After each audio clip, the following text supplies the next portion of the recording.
Start more US based ఈ learning platform. మీరు కూడా స్లాట్ బుక్ చేసుకోవాలంటే ఈ నెంబర్కి కాల్ చేయండి. నమస్తే, వెల్కమ్ టు సుమన్ టీవీ. నేను విష్ణు. ప్రస్తుతంతో పాటు క్వాలిఫైడ్ పర్సనల్ ఫినాన్స్ ప్రొఫెషనల్ చారి గారు ఉన్నారు. వారితో మాట్లాడదాం. సార్ నమస్తే. సార్ చారి గారు. నమస్తే అండి. సార్ చారి గారు, ఇప్పుడున్న మార్కెట్ కండిషన్స్ని దృష్టిలో ఉంచుకొని అండ్ ఇప్పుడున్నటువంటి ఎకానమీ కండిషన్స్ని కూడా పరిగణలోకి తీసుకుని ఏవైనా కొత్త ఇన్వెస్ట్మెంట్స్ చేయొచ్చు అంటారా, లేదంటే ఉన్న పాత ఇన్వెస్ట్మెంట్స్ని రివ్యూ చేసుకోవడం మంచిదంటారా? అంటే new investments versus old investments అంటే రైట్. అంటే న్యూ ఇన్వెస్ట్మెంట్స్ ఎట్లాగో ఆబ్వియస్గా చేయాల్సిందేనండి, అది చేస్తూనే ఉంటాము. కానీ ఓల్డ్ ఇన్వెస్ట్మెంట్స్ని కరెక్ట్గా రివ్యూ చేసుకోవడం అనేది చాలా ఇంపార్టెంట్. నాకు ఒక ఫ్రెండ్ ఉన్నాడు. ఒక 2-3 ఇయర్స్ నుంచి మ్యూచువల్ ఫండ్ పోర్ట్ఫోలియోని రీబ్యాలెన్స్ చేద్దాము, మ్యూచువల్ ఫండ్ పోర్ట్ఫోలియోని రివ్యూ చేసి పెట్టమని వస్తాడు. నేను చూశాను, బాగానే ఉంది, అది జరుగుతూనే ఉంటుంది ఎవ్రీ ఇయర్. కానీ నేనేమన్నానంటే ఓవరాల్ అసెట్ అలొకేషన్ మొత్తం కూడా రివ్యూ అవ్వాలండి. ఓన్లీ మ్యూచువల్ ఫండ్ రివ్యూ చేయడం కాదు. ఇది 90% ఆఫ్ ఇన్వెస్టర్స్ చేసే మిస్టేక్. నేను అందులో ఏం జరిగింది అనేది పాయింట్ టు పాయింట్ చెప్తాను చూడండి. ఇది ప్రతి ఇన్వెస్టర్ కూడా చెక్ చేసుకోవాలి వాళ్ళ దీంట్లో. ఫస్ట్ ఏం చేశాము, ఆయనకున్న ఇన్సూరెన్స్ పాలసీస్ రివ్యూ చేశాం.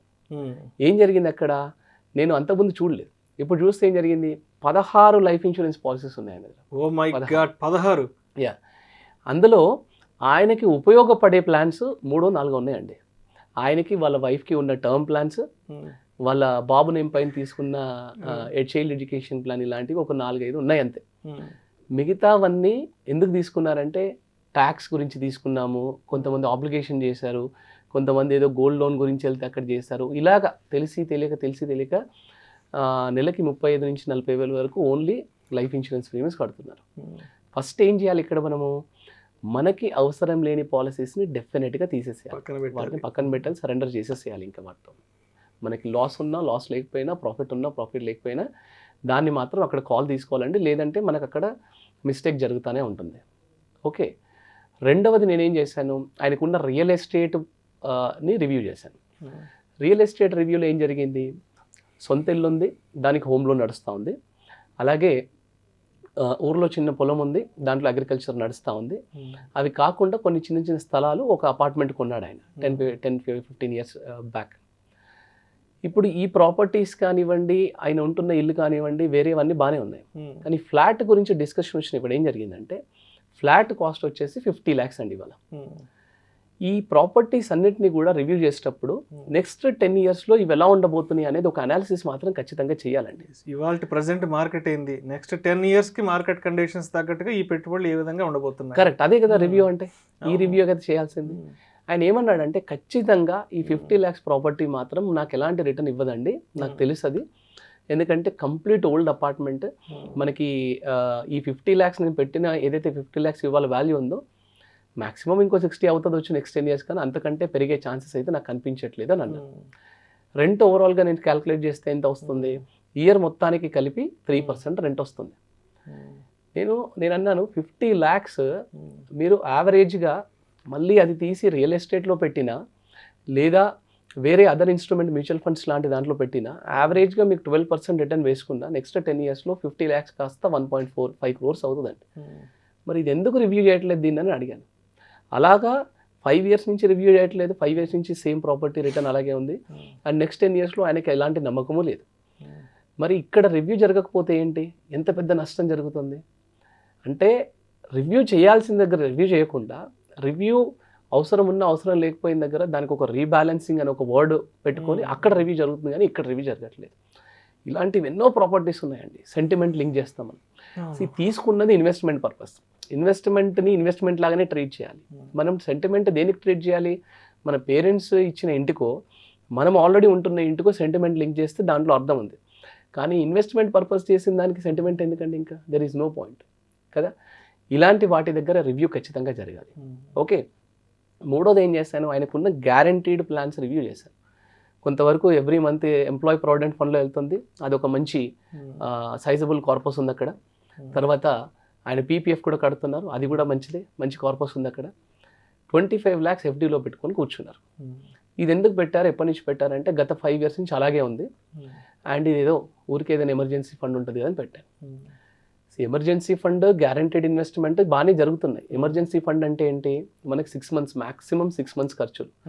ఒక ₹1,00,000 ఎవ్రీ మంత్ ఖర్చు అనుకున్నా, ఒక 6 months ఖర్చులు 7 months ఖర్చులు మనము ఎఫ్డీలో కానీ లిక్విడ్ ఫండ్లో కానీ పార్క్ చేయాలి. సేఫ్ సైడ్లో పార్క్ చేసి పెట్టుకోవాలి. మిగతాది మీరు బాగా కన్జర్వేటివ్ ఇన్వెస్టర్ అయినా కానీ మీరు నార్మల్ బ్యాలెన్స్ ఫండ్లోనే పెట్టుకోవచ్చు. అది మీకు 9 to 10% రిటర్న్ వర్కౌట్ అవుతుంది. అలా కాకుండా ఎఫ్డీలో పెట్టుకొని కూర్చున్నారు, దానికి రివ్యూ లేదు. ఓకే, ఇక్కడ జరగాలి actual review. Okay, and 4th పాయింట్లో నేను ఏం చూశాను, చిట్టీలు కడుతున్నారు. 40,000 చిట్టీలు కడుతున్నారు. ఎప్పుడు లిఫ్ట్ చేస్తారో తెలియదు. అందులోంచి కొంతవరకు గోల్డ్ కొన్నారు, మిగతా డబ్బులని వేస్ట్ అయ్యాయి. అసలు ఎందుకు కడుతున్నారో ఒక పర్పస్ లేదు. పిల్లలు చదువులకా లేకపోతే ఎందుకు, డబ్బు వస్తుంది కడుతున్నారు, ఫ్రెండ్ అడిగారు కడుతున్నారు. ఎందుకు కడుతున్నారు, మరి అక్కడ రివ్యూ జరగాలి కదా, అక్కడ జరగట్లేదు రివ్యూ. సో ఇక్కడ ఇన్వెస్ట్మెంట్ అనేది నేను ఎందుకు చేస్తున్నాను అనేది పర్పస్ లేకుండా ఇలాంటి రాంగ్ ఇన్వెస్ట్మెంట్సే జరుగుతాయండి. అసలు చిట్స్ అనేది స్టార్ట్ చేస్తే ఎందుకు స్టార్ట్ చేస్తున్నాం అనే పర్పస్ ఉండాలి. షార్ట్ టర్మ్కి నేను నెక్స్ట్ 1-2 yearsలో నేను ఒక కార్ కొనుక్కోవాలంటే దాని డౌన్ పేమెంట్ కావాలి, పర్వాలేదు వేయండి, నో ప్రాబ్లం. 1,00,000-2 లక్షలు డౌన్ పేమెంట్ కట్టుకోవాలి. ఈ 2 లక్షలకి నేను చిట్టి వేసాను, బాగానే ఉంది, పర్వాలేదు. అలా ఒక పర్టికులర్ గోల్ అంటూ ఉండాలి. లేదు నేను లాంగ్ టర్మ్కి ఇన్వెస్ట్ చేస్తున్నానంటే ఆబ్వియస్గా మ్యూచువల్ ఫండ్ SIPsలోనే బాగుంటుంది, అందులో ఇన్వెస్ట్ చేసుకోవడం బెటర్. ఇలాగా ప్రతి ఇన్వెస్ట్మెంట్కి మన దగ్గర ఉన్నవి, అది లైఫ్ ఇన్సూరెన్స్ పాలసీ అనుకోండి, గోల్డ్ ఇన్వెస్ట్మెంట్స్ అనుకోండి, మ్యూచువల్ ఫండ్ ఇన్వెస్ట్మెంట్స్ అనుకోండి, స్టాక్స్ ఇన్వెస్ట్మెంట్స్ అనుకోండి, రియల్ ఎస్టేట్ ఇన్వెస్ట్మెంట్స్ అనుకోండి. అస్సలైన రివ్యూ జరగాల్సింది రియల్ ఎస్టేట్ ఇన్వెస్ట్మెంట్కే. రిటర్న్ ఎక్కువ వచ్చినా అమ్మట్లేదు, రిటర్న్స్ ఏమీ రాకపోయినా అమ్మట్లేదు. That is the problem. Returns ఎక్కువ వచ్చేసాయి అనుకోండి, సాచురేట్ అయిపోయింది అనుకోండి, అమ్మాలి ప్రాపర్టీ. అది ఇన్వెస్ట్మెంట్ పర్పస్ కదా తీసుకుంది, దాన్ని రీబ్యాలెన్సింగ్ చేయాలి. మళ్ళీ రియల్ ఎస్టేట్ ప్రాపర్టీ కొన్నా పర్వాలేదు, లేదా మ్యూచువల్ ఫండ్లో పెట్టినా పర్వాలేదు, కానీ రీబ్యాలెన్సింగ్ అనేది అక్కడ జరగాలి ఖచ్చితంగా. ఓకే, మీరు అన్నట్టు ఇప్పుడు ఈ పోర్ట్ఫోలియో ఎగ్జాంపుల్ తీసుకుంటే ఆయన దగ్గర ఓవరాల్గా ఒక 1 crore పోర్ట్ఫోలియో ఉందండి. కరెక్ట్గా ప్లాన్ చేస్తే నెక్స్ట్ 10 సంవత్సరాలలో ఈ 1 crore యావరేజ్ రిటర్న్ 12% వేసుకున్న 3 crores అవ్వాలి. బట్ కరెక్ట్గా రివ్యూ జరగట్లేదు. ఆబ్వియస్గా చూస్తే మ్యాక్సిమం 1.5-1.7 crore కూర్చునేలాగా ఉందన్నమాట. మన దగ్గర ఉన్న అసెట్స్, మన దగ్గర ఉన్న ఇన్వెస్ట్మెంట్స్ ఇవన్నీ ఏంటంటే ఒక నిలిచిపోయిన వాటర్ లాగా ఉండొద్దు. నిలిచిపోయిన వాటర్ అయితే ఏమవుతుంది, వేస్ట్ అయిపోతాయి, మురికి పడుతుంది.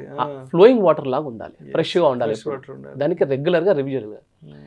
మన దగ్గర ఉన్న అసెట్స్ అన్నిటిని కరెక్ట్గా రివ్యూ చేసుకుంటే అదే మనకి చాలా ఎక్కువ డబ్బు క్రియేట్ చేస్తుందండి.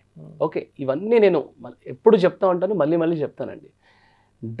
డబ్బును సంపాదిస్తానే ఉండాలి.